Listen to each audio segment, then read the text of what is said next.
c'est pas barrer pour barrer l'extrême droite. C'est un vrai danger pour nos vies, pour les vies de tous. Et ceux qui pensent qu'ils sont épargnés, ces gens-là, ils ont voté contre l'augmentation du SMIC, ils ne verront pas leur pouvoir d'achat augmenter. Et c'est ça qui est dramatique, c'est ça que je veux que les gens comprennent. C'est que non, leur pouvoir d'achat ne va pas augmenter, on va continuer à augmenter les prix, puisque du coup le grand capital va être complètement débridé. Enfin, moi je pense à Carrefour, Auchan, la famille Muliez qui se fait des thunes comme c'est pas permis. Ces gens-là, si on leur dit blanc-seing, ils vont y aller quoi. L'augmentation des prix, c'est bon. Et du coup les gens, ils vont y perdre.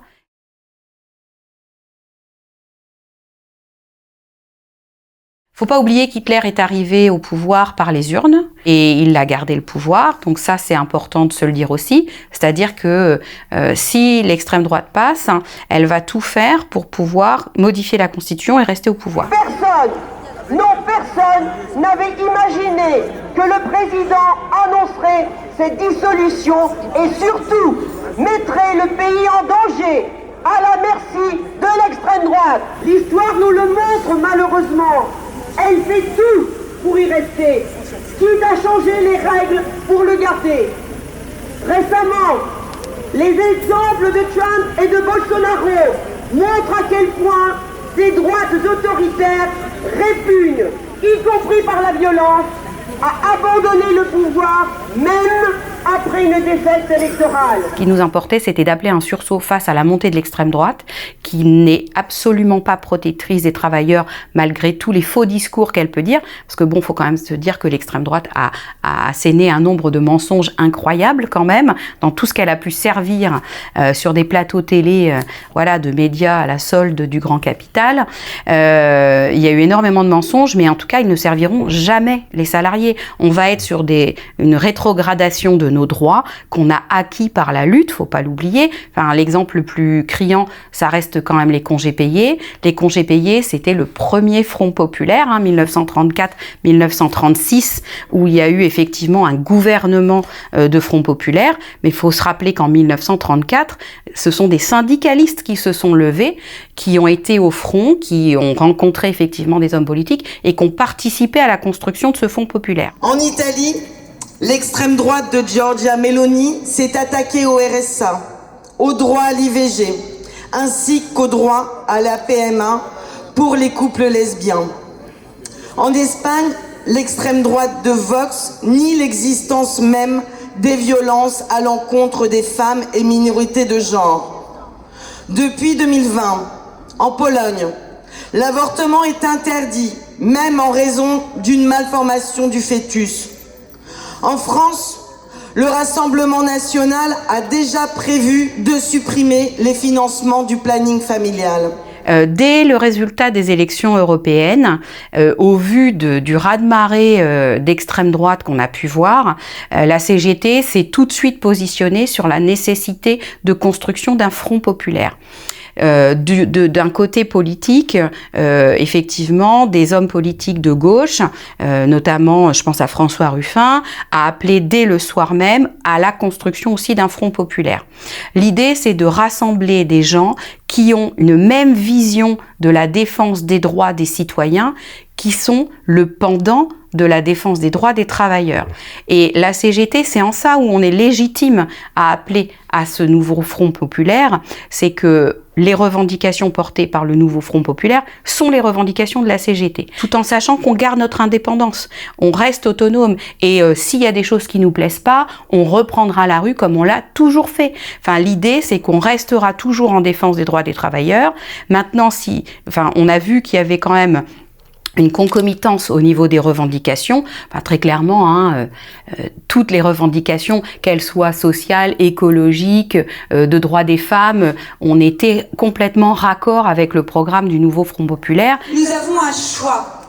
Un choix, c'est celui d'affaiblir les plus pauvres. C'est celui de discriminer toujours plus, ou c'est celui d'améliorer notre vie et notre quotidien.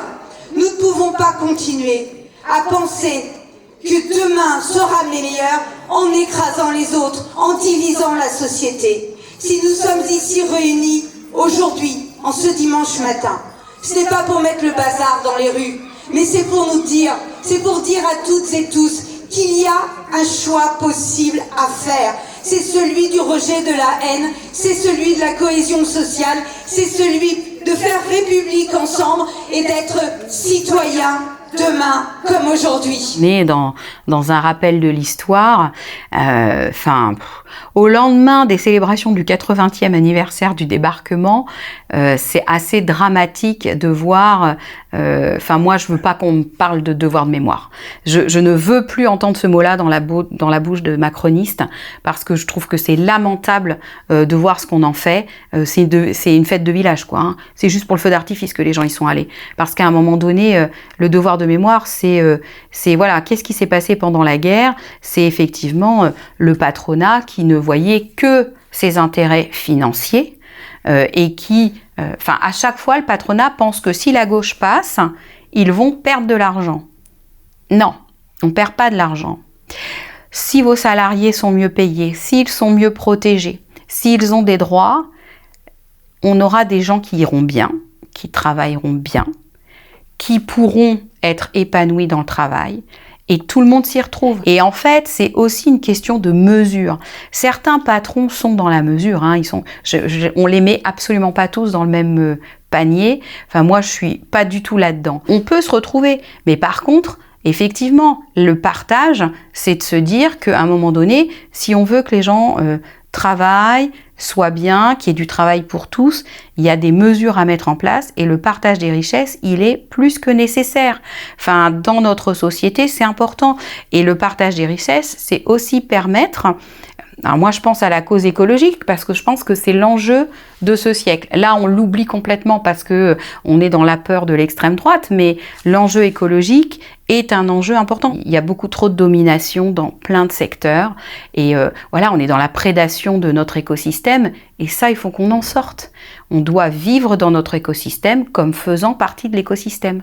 Et ça, c'est toutes ces valeurs-là qu'on porte et je pense que, moi, je repense effectivement à l'entreprise Renault qui a été nationalisée en sortie de la guerre et Électricité de France également, la SNCF pareil, parce que ça appartenait au patronat privé et en fait ils ont collaboré joyeusement avec les nazis pendant la Seconde Guerre mondiale. L'intérêt de la nationalisation, c'est que ça a permis d'avoir des services publics qui ont permis au plus grand nombre d'avoir accès au transport, d'avoir accès à l'énergie. Et après la guerre, pendant la reconstruction, ça avait du sens. Mais ça a toujours du sens actuellement.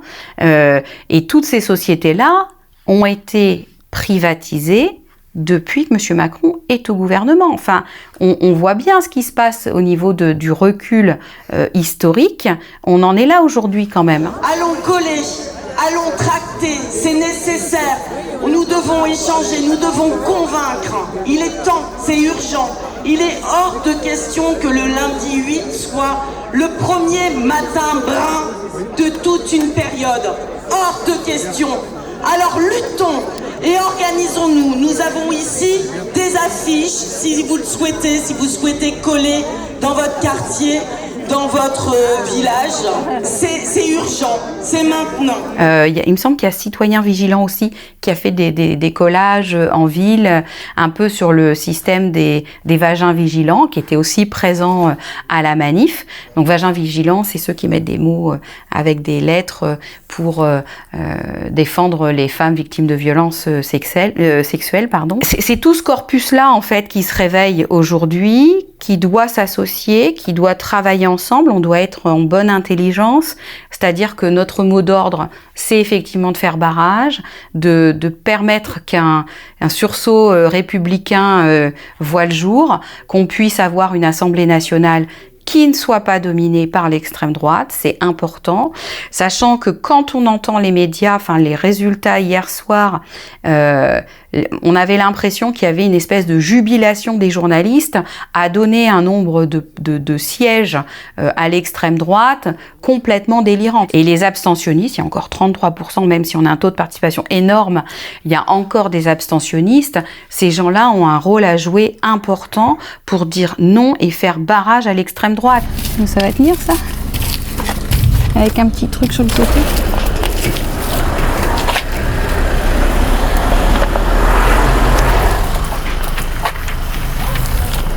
Il y a des collectifs qui s'implantent, il y a plein de petites actions un peu disparates, mais qui se rejoignent en fait.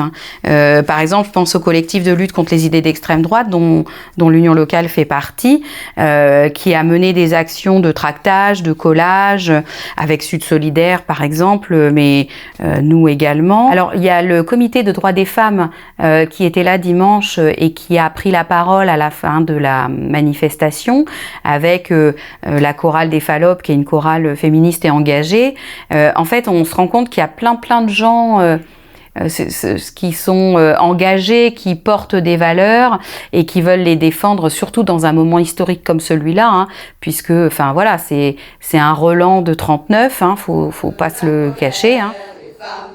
Notre temps est arrivé, connaissons notre force, les femmes, découvrons-nous des milliers, levons-nous femmes en rage, et jouissons sans entrave, debout, debout, debout.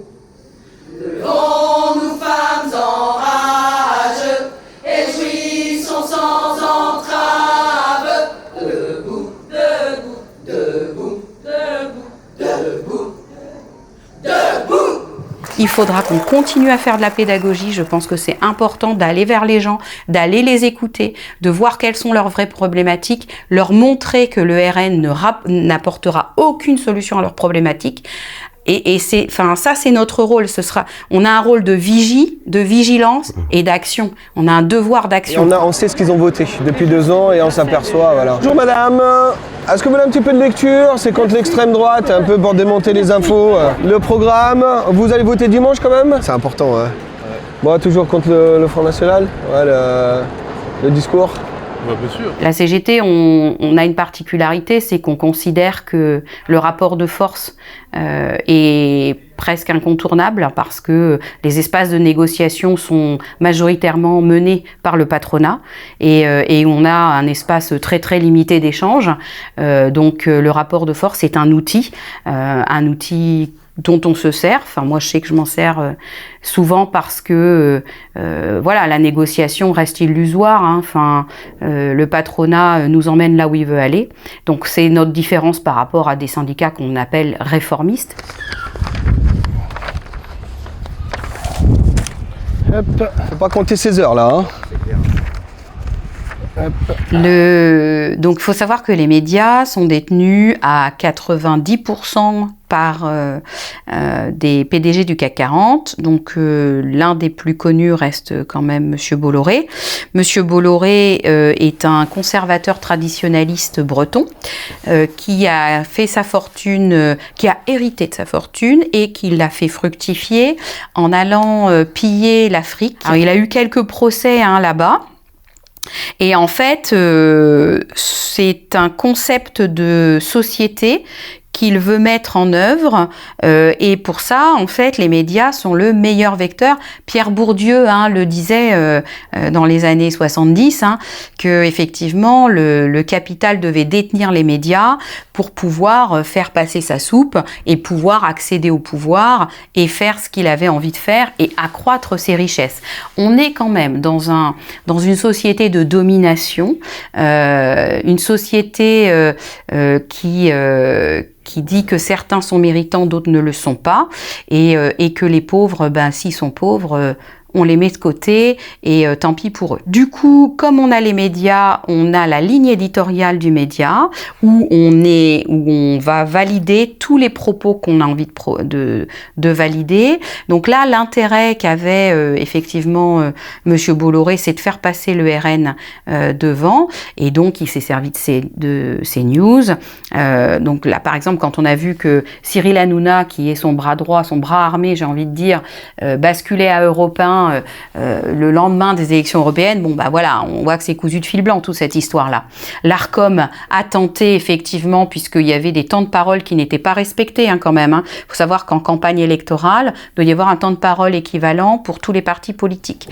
Donc là, en fait, la gauche a été nettement moins représentée sur Europe 1 et l'Arcom a sanctionné Bolloré, mais l'Arcom a sanctionné Bolloré 3 ou 4 jours avant la fin de la campagne. Donc le boulot était fait en fait, le taf était fait. Et on doit lutter, convaincre, échanger, discuter autour de nous pour vaincre l'ignorance et les mensonges crasses du Rassemblement national.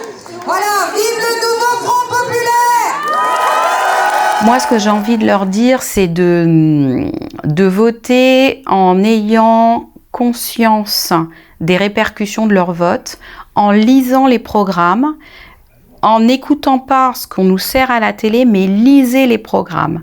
Et certains programmes sont édulcorés, notamment au niveau du Rassemblement national. Mais il est important d'avoir plusieurs vecteurs d'information. Ne prenons pas pour argent comptant ce qu'on nous donne à manger. Allons chercher ailleurs et soyez raisonnables, soyez responsables, parce que ce qui nous attend, c'est pas rien. Nous, on sera de toute façon sur le pied de guerre, on sera vigilants, on sera de toute façon dans la rue s'il faut être dans la rue. Mais voilà, essayez de vous informer différemment, c'est super important. Et pensez à vos frères, à vos sœurs, pensez à vos voisins, pensez à votre famille, pensez à ce que vous voulez vivre, parce que ce sera pas simple. Et la lutte continue. Et la lutte ne lâchera pas. On ne lâchera rien, rien de rien. Merci. Merci.